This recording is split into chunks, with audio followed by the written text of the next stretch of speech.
Hello, everyone. This is David Politis. I'm the founder and CEO of Better Cloud. Thank you for joining our Cloud IT webinar today. The subject for today is 3 predictions for Cloud IT in 2016. And so, those of you that are not familiar with our Cloud IT webinar series, this is something that we do every month, and we talk about things that are happening in the industry. We talk about just best practices, industry research, and share things that we're hearing from our customers that we're seeing in our day-to-day jobs, that can help you in your work. So if you're interested in the schedule, you can go to bettercloud.com/resources, and you can see the full schedule there. You can register for future webinars, see previous webinars, and at the end of today, we'll actually be asking everyone for their feedback on ideas for future installments of this webinar series. We're trying to get a sense as we go into next year what you're looking for, what you find most valuable. So please stay on till the end and give us your feedback. So today, what we want to talk about, like I mentioned, is what are our predictions for this industry in 2016, and to get to that, first we really have to talk about the general trends, the market trends that are affecting cloud IT. And the first one is, I believe that today we're in the golden age of IT. Every organization in the world is moving to the cloud in one way or another, and there's a change in the cloud IT professional, the IT professional's role in these organizations. Every company is becoming technology enabled. Every company is going through some kind of a shift in their infrastructure. And you, as the cloud IT professional, is going to be at the center of that, and you're going to have the opportunity to really impact change in your business and generally just impact the business in general. So I believe that we're in the middle of this golden age of IT, or really at the beginning of the golden age of IT. And the reason is that almost every organization, in one way or another, is moving to the cloud. Every company is becoming technology enabled. It's core to what this next generation of successful businesses is going to be, is the technology is going to be core to that. And so you, as the IT professional, you as the technology professional, as the expert, you have a really big opportunity to become much more strategic within your organizations, have drive more change, have a bigger impact. And I believe that this is the golden age of IT. Now, my experience and just our experience here at Better Cloud, and why you should even be listening to what we're saying, or why does it hold any water or have merit. My personal career has been 100% in the cloud IT world, starting with a cloud PBX solution that we sold to tens of thousands of organizations around the country, to being part of one of the first Google Apps resellers and ultimately the largest in the world, and going through that early growth process and helping organizations of all size move to Google Apps. And then now at Better Cloud for the last 4 years, serving tens of thousands of customers. And these are customers that are all cloud IT professionals, generally speaking. This is going to be cloud first types of organizations. So I personally have a lot of experience in this space and have seen the changes that have occurred over the years. And then when you look at Better Cloud specifically, we spend a lot of time surveying our users, collecting data, analyzing that data, and trying to share that back to the ecosystem, to the market, to help people make better decisions, whether it's you make better decisions in your day-to-day work, or your organizations make better decisions and more intelligent investments. We try to help you and your organizations with the data that we have access to and what we're seeing. So I'm going to now talk about our predictions for 2016 in the cloud IT market. And we're going to start those predictions really at the market level, the really macro level. We'll get into then your organization, and then ultimately into your job specifically. So first of all, in terms of the market, what we're seeing is that the market is definitely getting weaker, especially if you look at the investment market, the venture capital market. That is slowing down, and that is going to create this consolidation, in my opinion. I think over the next 12 to 18 months, you're going to see that some of the weaker SaaS providers, some of the people who have not a solid customer base or revenue foundation, they're going to end up probably either getting acquired or going out of business. And so what that means is that for someone, when organizations are looking to implement a cloud application stack, a SaaS application stack in your organization, that it's important to take a look at that and be aware of that the market conditions.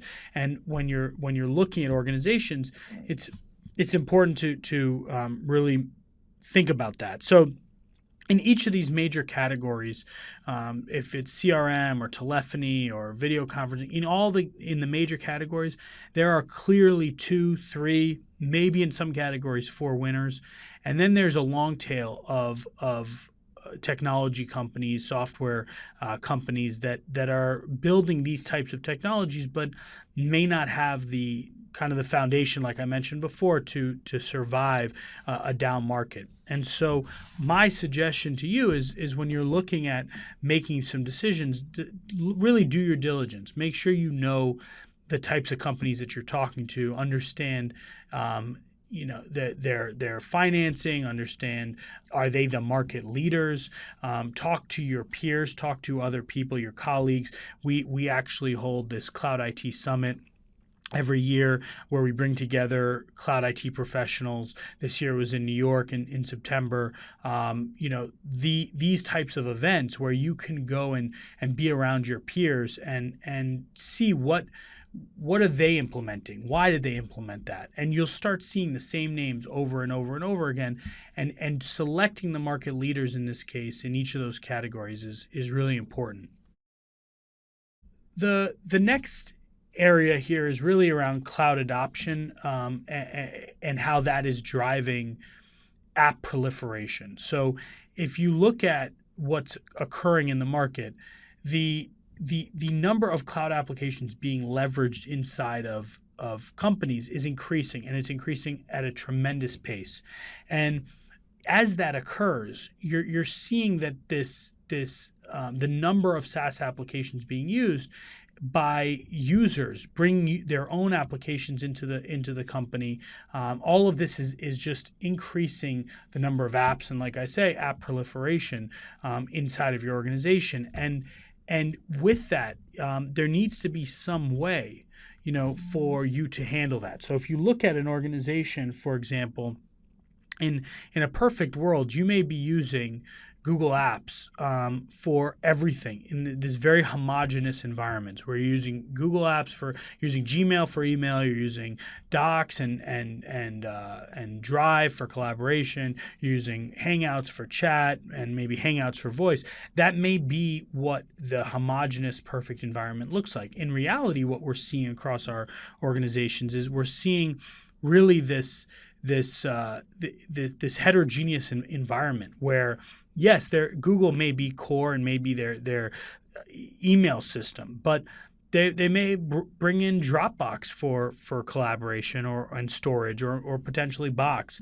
Chat may be Hangouts, but it may also be something like Slack for internal chat. And voice, you start getting into the cloud PBXs that are out there like RingCentral. So I think you're starting to see this in organizations, and it's important to be aware that is occurring. And having a system and a process for auditing these cloud applications is going to become very important.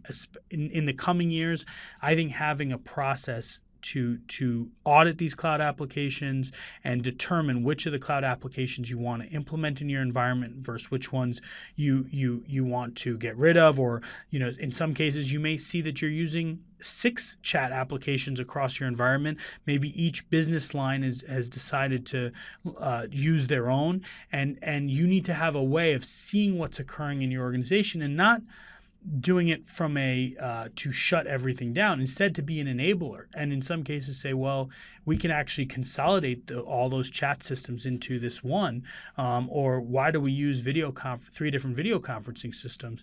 And there may be an opportunity for you to actually consolidate those, and like I mentioned before, we talked about the golden age of IT, really streamline the business, and so that's really important.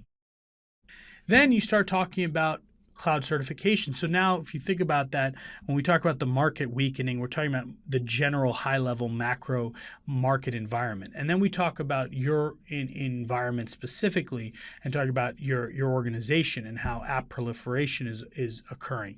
Now really talking about your role specifically. And really where I want to spend that time is talking about cloud certifications and how I believe that there's going to be a real premium put on professionals who truly understand the cloud and have the certifications to back that up. Now, it is still pretty early, and I think when you look at the number of certifications that exist, it's a pretty small number, but there's a huge opportunity to be really ahead of the curve and get in early in these certification programs, and it helps you both internally in your existing organization as well as for your career. And you look at we looked at specifically Google Apps administrators as well as Office 365 administrators, and you can see that a very small number are certified. And in the Microsoft case, those certifications are not actually cloud specific.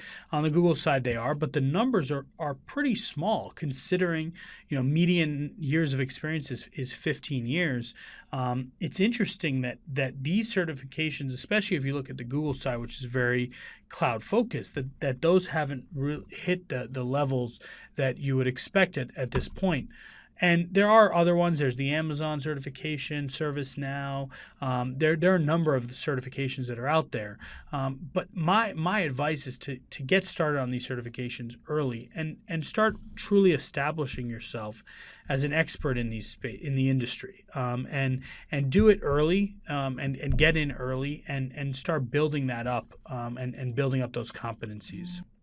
So now we're going to just quickly ask the question, which of the following areas would you like to see us focus on in future webinars?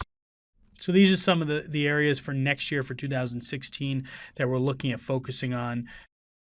And just as a reminder, please go ahead and register for the next Cloud IT webinar, which is, you can go to bettercloud.com/resources.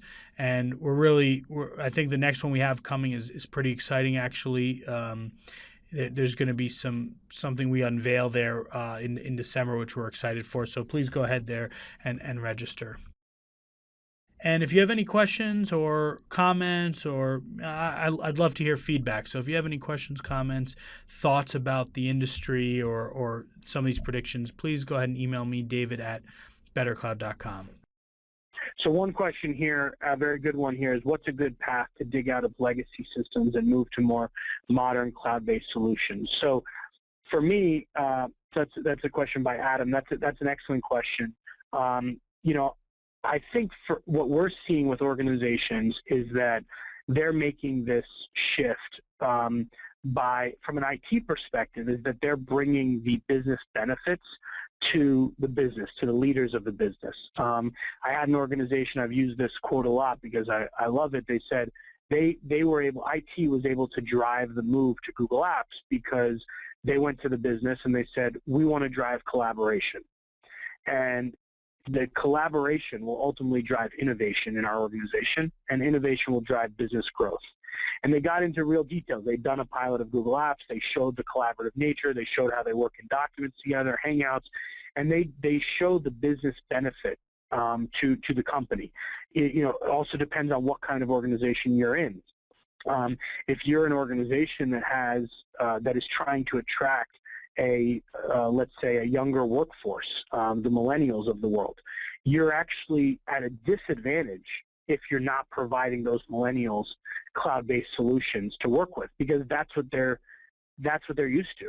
And so that's what they want to use, that they enjoy using that. I've heard people when we interview them and we show them the suite that they're going to be using or talk about it, and they say, oh, I came from Lotus Notes. I'm so happy to be in Gmail. I'm so happy to be in Office 365, whatever it may be.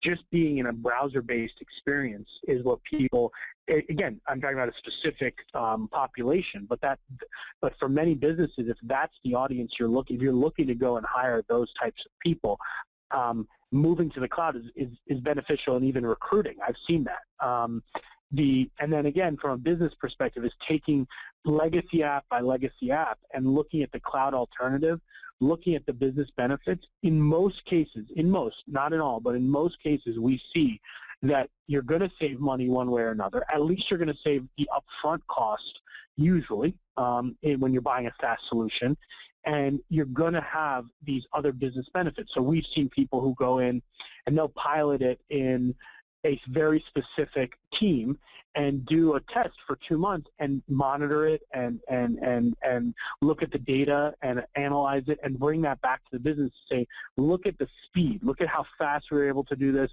look at how much better visibility we have into this, look at how our team that's on the road can access this, look at how there's it's just IT tickets are down. So I think that's what it comes down to, is understanding the business, understanding your user population, and understanding how to take all of that and make the argument to the business. And if you have hard proof, it's hard for a business to turn that down. So one statement here, which thank you very much, Gilbert, says, so Google Apps partners are now required to pass certification starting next year. So yes, that's a very good point there. So thank you, Gilbert. So yeah, I mean, some of these SaaS applications are forcing their partners, their administrators to get certified. It's going to continue. So it says, are you seeing more of a tendency to go monolithic to all apps like Salesforce, or to multiple point solutions that integrate together? So this is back to the homogeneous versus heterogeneous environments, the monolithic environment versus maybe microservices environment. What we're seeing is that there are usually a set of core applications in an organization, and a lot is built around those core applications.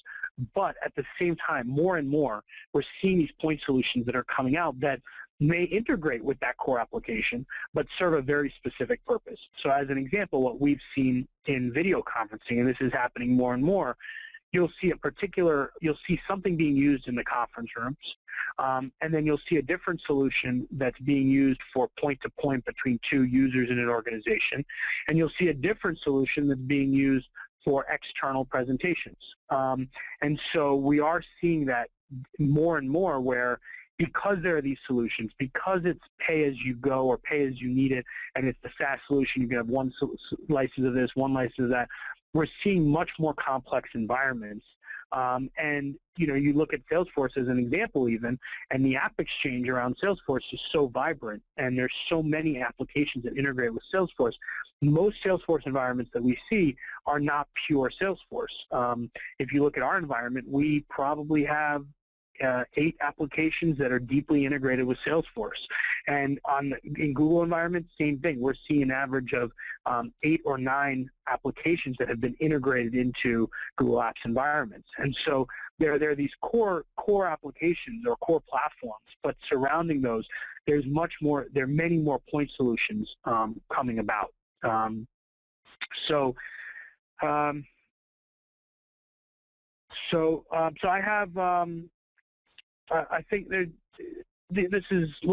a bunch of questions here, but we'll go through these questions. We'll actually try to write something up as we send out the follow-up at the end of this with the recording. But again, I just wanted to say thank you for joining. Thank you for joining these events. I hope that they're useful. I mean, I really. Like I said, we spend a lot of time and energy. What I'm seeing here with the results of the survey is people definitely, people are very interested in hearing your peers speak, and that's something that we're working on for next year. We hope to have we hope to have more events, online events where you can join and hear your peers from other organizations speaking about how they're dealing with these situations, and how they're making that move to the cloud versus me telling you. So we're working on this series. It's been I really have enjoyed it, and I think people so far have enjoyed it. So yeah, thank you guys very much. And there looks like there's some people asking for some T-shirts. If anyone wants T-shirts, if you just email me at david@bettercloud.com, I'm happy to send out a T-shirt. Send me your address, send me your size, and david@bettercloud.com, and I'll get you a Better Cloud T-shirt sent out to you. So thank you guys very much. Thank you for joining today, and I hope to see you on the next webinar. Bye.